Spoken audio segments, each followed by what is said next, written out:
Hello everyone, welcome to the Amatya classes. आज हम हमारी इकोनॉमिक सर्वे का जो सीरीज थी उसमें जो हमारा 12th चैप्टर है एम्प्लॉयमेंट एंड स्किल डेवलपमेंट, उसका सेकंड पार्ट करेंगे। मोर और लेस हम इस क्लास में इस चैप्टर को खत्म कर देंगे। तो जो लास्ट क्लास में हमने देखा था वो हमने देखा था कि किस तरह से स्किल डेवलपमेंट और फीमेल एजुकेशन के लिए गवर्नमेंट ने इनिशिएटिव्स लिए हैं, क्या क्या इनिशिएटिव्स लिए हैं। फिक्स टर्म एम्प्लॉयमेंट क्या है, लेबर वेज कोड हमने देखा था जिसको 4 कोड लेबर कोड में गवर्नमेंट ने अरेंज कर दिया है चीजों को। काफी सॉर्टेड हो गया सब कुछ। लेबर फोर्स पार्टिसिपेशन रेट देखा था, एम्प्लॉयमेंट रेट देख लिया था।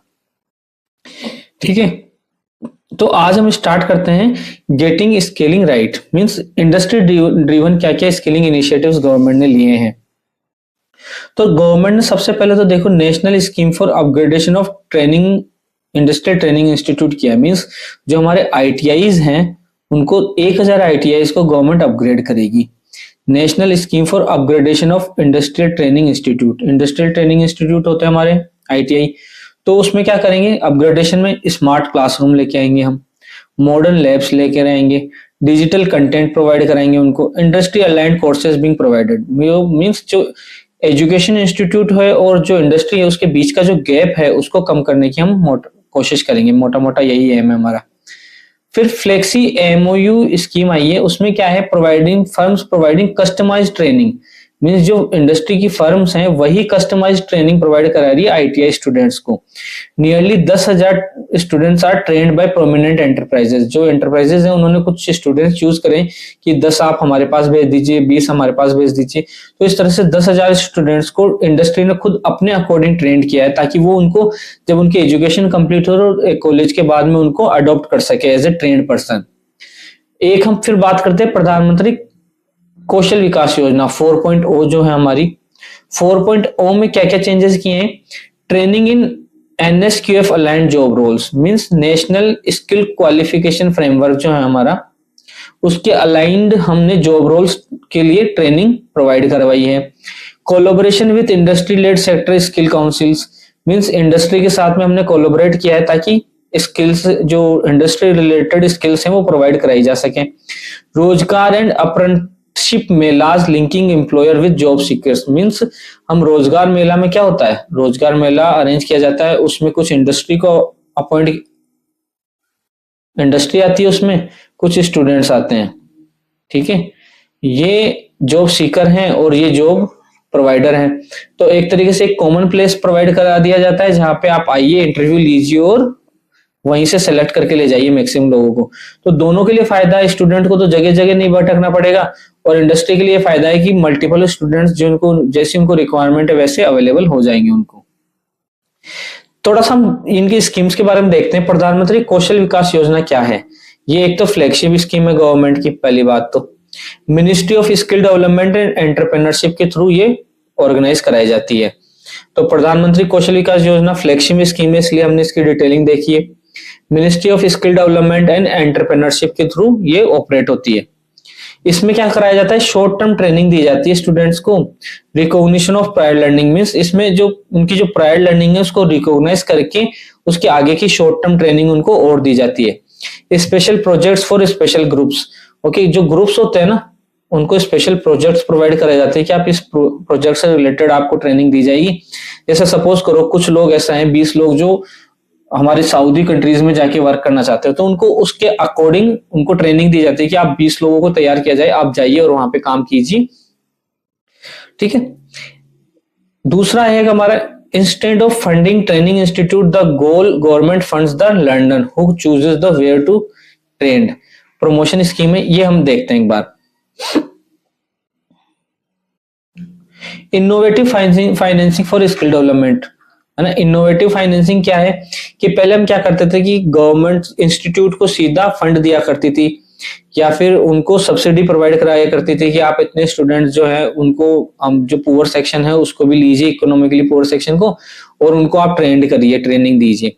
बट अब गवर्नमेंट ने क्या किया है कि वो डायरेक्टली क्या है ना, ये स्टूडेंट्स को ही पैसा देने लगी है, लर्नर्स को, कि हम आपको इतना अमाउंट देते हैं, सपोज करो 12,000 रुपीज मंथली देना स्टार्ट कर दिया कि हम आपको इतना पैसा देते हैं, आप आपके हिसाब से जो आपको इंस्टीट्यूट अच्छा लगे ना, बाकी का फंड आपकी तरफ से दीजिए और आपके अकॉर्डिंग आप इंस्टीट्यूट चूज करिए। तो ये एक इनोवेटिव तरीका है, ताकि क्या ना रेस्ट्रिक्ट नहीं है स्टूडेंट किसी पर्टिकुलर इंस्टीट्यूट में जाने के लिए, वो खुद को अकॉर्डिंग जो भी उसकी क्वालिफिकेशन सेट है उसके अकॉर्डिंग कोई भी इंस्टीट्यूट चूज कर सकता है। देखते हैं 2 स्कीम के बारे में हम देखेंगे। DBT direct benefit transfer under national apprenticeship promotion scheme है और नेशनल अप्रेंटिसशिप ट्रेनिंग स्कीम है 2.0। दोनों के अंदर ही क्या किया है कि direct benefit transfer, direct benefit transfer से मतलब जो कैंडिडेट है उसके अकाउंट में डायरेक्ट पैसा आ रहा है। आप कोई भी इंस्टीट्यूट चूज कीजिए, हम आपको एज ए कुछ अमाउंट आपके अकाउंट में डालेंगे और उसको आप यूज कीजिए आपकी फीस के लिए, आपकी स्टडीज के लिए। तो 12 lakh DBT stipend transfer into national apprenticeship training scheme, और ऐसा ही कुछ प्रमोशन स्कीम के अंदर डायरेक्ट बेनिफिट ट्रांसफर किया है। कितना अमाउंट है उस पर हमको नहीं जाना है। स्किल वाउचर्स क्या है?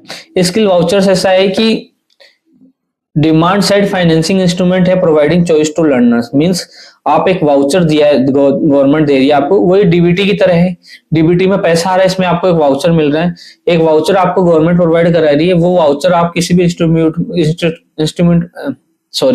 किसी भी इंस्टीट्यूट में आप ले जाइए उस वाउचर को, और उससे आपको क्या होना कि जो रिबेट है फीस में वो मिल जाएगी। जैसे महाराष्ट्र विकल्प स्किल वाउचर प्रोग्राम हो गया, तमिलनाडु स्किल वाउचर स्कीम हो गया। ये नाम आप एज इट इज याद रखें, मेंस में आंसर राइटिंग में काफी हेल्प मिलती है इनसे। ओके, आप डायरेक्टली यूज कर सकते हैं और रेफरेंस आप इकोनॉमिक सर्वे का दे सकते हैं, तो आपके आंसर में वेटेज बढ़ेगा चीजों का।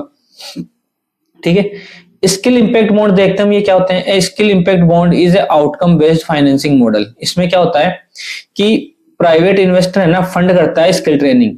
ओके, तो पहले क्या करेगा कि मान लो कि किसी भी इंस्टीट्यूट के अंदर एक बच्चे को ट्रेन करने के अंदर सपोज करो कि 1 लाख रुपए का खर्चा है, तो प्राइवेट ऑर्गेनाइजेशन क्या करेगी, ये 1 लाख रुपए अपफ्रंट कॉस्ट जो है वो बियर करेगी, कोई भी प्राइवेट ऑर्गेनाइजेशन है।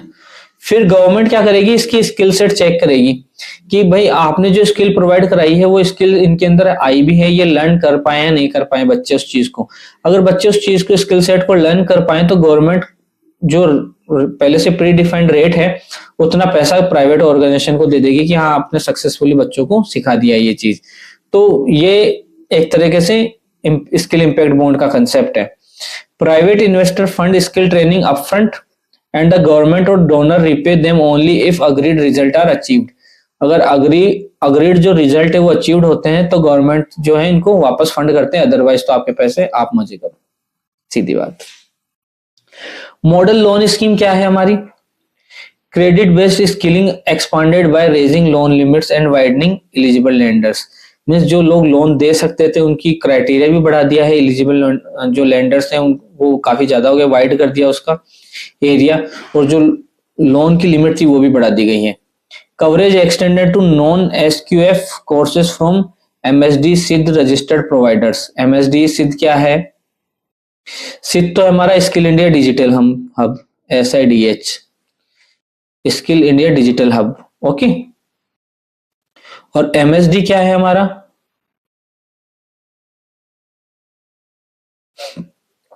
Ministry of skill development and education. Okay, तो ये जो स्किल इंडिया डिजिटल हब है कवरेज क्या ना एक्सटेंड कर दिया है। जो मतलब एक तो कवरेज किसको किया जाता था, NSQF को, मतलब नेशनल स्किल क्वालिफिकेशन फ्रेमवर्क के अंदर जो जो इंस्टीट्यूट आते थे उनको ही पहले कवर किया जाता था। अब नेशनल स्किल क्वालिफिकेशन फ्रेमवर्क के बाहर जो इंस्टीट्यूट है ना उनको भी कवर कर रहे हैं, जो कोर्सेज कर रहे हैं किससे, सिद्ध से। ठीक है, skill impact bond of NSDC, national skill development corporation है ये NSDC। Link funding with verified placement and retention outcome. Means आपको तभी पैसा दिया जाएगा गवर्नमेंट के थ्रू जब आप उनका प्लेसमेंट करा पाओगे, इंस्टीट्यूट को तभी फंड किया जाएगा जब आप उनका प्लेसमेंट करा पाओगे, या फिर आप उनको लंबे रिटेंशन टाइम मतलब वो कोर्स पूरा कर पा रहे हैं तो आपको गवर्नमेंट फंड करेगी। ऐसा नहीं है कि आपने 300 लोगों को एनरोल किया, 200 लोग तो बीच में चले गए, 100 लोग बचे हैं और आपने पैसा 300 का डिमांड कर लिया, ऐसा नहीं होगा। अगर आपकी रिटेंशन है 300 की तो ही आपको 300 का पैसा मिलेगा। तो अगर इस चैप्टर को हम सम अप करें तो अगर स्टार्टिंग से हम देखें हमने इसमें क्या क्या देखा है। देखो, सबसे पहले हमने देखा labour force participation rate. Labour force participation rate क्या है, वो हमारे अराउंड 55 के आसपास है। यही रहने वाली है, पूरे साल यही रही है, ठीक है। अनएम्प्लॉयमेंट हमारी कितनी है, अराउंड 5% के आसपास हमारी अनएम्प्लॉयमेंट रेट है। अच्छा, टोटल अनएम्प्लॉयमेंट रेट और फीमेल अनएम्प्लॉयमेंट दोनों अलग अलग याद रखें आप, ये दोनों काम आती है। ये 5% है और वो तो करीबन 3% के आसपास ही थी शायद हमारी, हाँ 3%, 3.2% है हमारी। उसके बाद में हमने देखा कि हमारे जो 29 लेबर लॉज थे उसको 4 लेबर कोड्स में गवर्नमेंट ने अरेंज कर दिए। कौन कौन से हैं, कोड्स ऑन वेजेस 2019, दूसरा code on social security 2020, code on industrial relations code 2020 and occupational safety health and working condition code 2020। उसके बाद में हमने देखा कि गवर्नमेंट बात कर रही है to boost formalisation, enhance in social security, female participation, employment expansion, ease of doing business और ग्रोथ इन इनकम।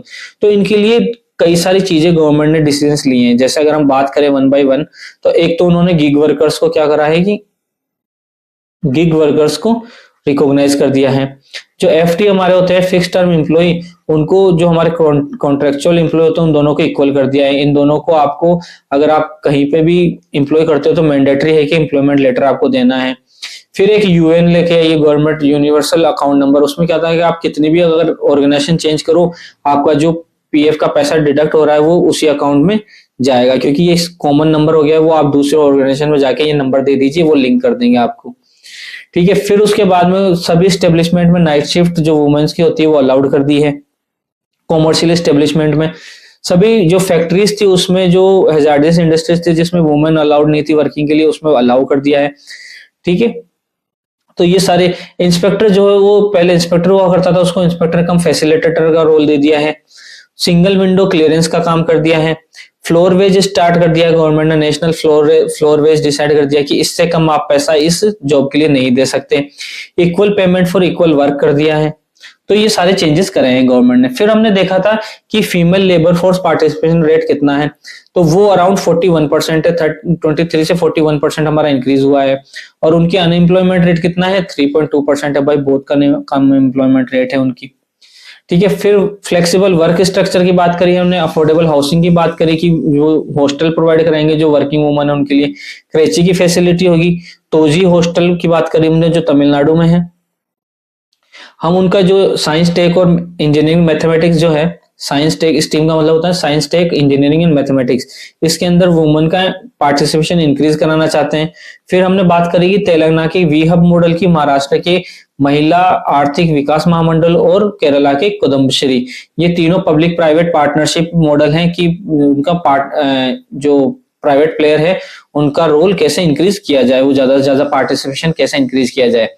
फिर हमने बात करी वुमेन सेफ्टी की कि हम एक कंट्रोल रूम है जैसे कोची वुमेन कंट्रोल रूम है कि वो कंप्लीटली वुमेन्स के लिए ही डेडिकेटेड है, वुमेन्स के थ्रू ही ऑपरेट है। ऐसा एक रेलवे स्टेशन भी पढ़ा था हमने कुछ टाइम पहले। फिर हमने हैदराबाद की शी टीम की बात करी। शी टीम क्या है, सेफ्टी फॉर हर इंश्योर्ड। अच्छा, कुछ भी इनिशिएटिव हो ना हो, लेकिन जो इकोनॉमिक सर्वे में ये इनिशिएटिव लिए गए ये हमको ध्यान रखना है क्योंकि इंपॉर्टेंट है हो जाते हैं। गवर्नमेंट अगर खुद माउथ पीस बन जाती है किसी इनिशिएटिव का तो वो एग्जाम में पूछे जा सकते हैं। भुवनेश्वर की जनपद स्ट्रीट है। फिर हमने कुछ रेस्ट्रिक्शंस जो स्टेट्स ने रिमूव करे हैं वो देखे थे कि 17 स्टेट्स ने वुमेन्स के पार्टिसिपेशन इंडस्ट्रीज में जो पार्टिसिपेशन था वो रिमूव कर दिया है। कॉमर्शियल एस्टेब्लिशमेंट में नाइट शिफ्ट अलाउ कर दिए पूरे 33 स्टेट्स ने, ठीक है। उसके बाद में हमने देखा कि प्रधानमंत्री कौशल विकास योजना देख ली, फ्लेक्सी एएमयू स्कीम देख ली, नेशनल जो आईटीआई जो है इंडस्ट्रियल ट्रेनिंग इंस्टीट्यूट उनको अपग्रेडेशन की स्कीम हमने देख ली। उसके बाद में हमने नेशनल पेंशन, ये नेशनल अप्रेंटिसशिप प्रमोशन स्कीम और नेशनल अप्रेंटिसशिप ट्रेनिंग स्कीम दोनों के अंदर जो डीबीटी है, डायरेक्ट बेनिफिट ट्रांसफर की जो स्कीम गवर्नमेंट लेके आई है उसके बारे में देखा। स्किल इम्पैक्ट बॉन्ड्स के बारे में हमने देखा जो नेशनल स्किल डेवलपमेंट कॉर्पोरेशन लेके आई है कि आप तभी आपको पैसा मिलेगा जब आपको रिक्वायर्ड स्किल आप प्रोवाइड करा पाएंगे बच्चों को, रिटेंशन टाइम पर्टिकुलर टाइम होगा, ठीक है। तो ये चेंजेस और स्किल वाउचर हमने देखे लास्ट, महाराष्ट्र विकल्प स्किल वाउचर प्रोग्राम और तमिलनाडु स्किल वाउचर स्कीम। तो ये दोनों भी इंपॉर्टेंट हमारे मेंस के एग्जाम पॉइंट ऑफ व्यू से, आप इसका सीधा सीधा एग्जांपल दे सकते हो डेवलपमेंट्स के अंदर। तो ये था हमारा इस चैप्टर के बारे में डिटेलिंग, है ना। तो इसी के साथ में हमारा ये जो 12th नंबर का चैप्टर है स्किल और एम्प्लॉयमेंट ये खत्म होता है। नेक्स्ट क्लास में मिलेंगे हम।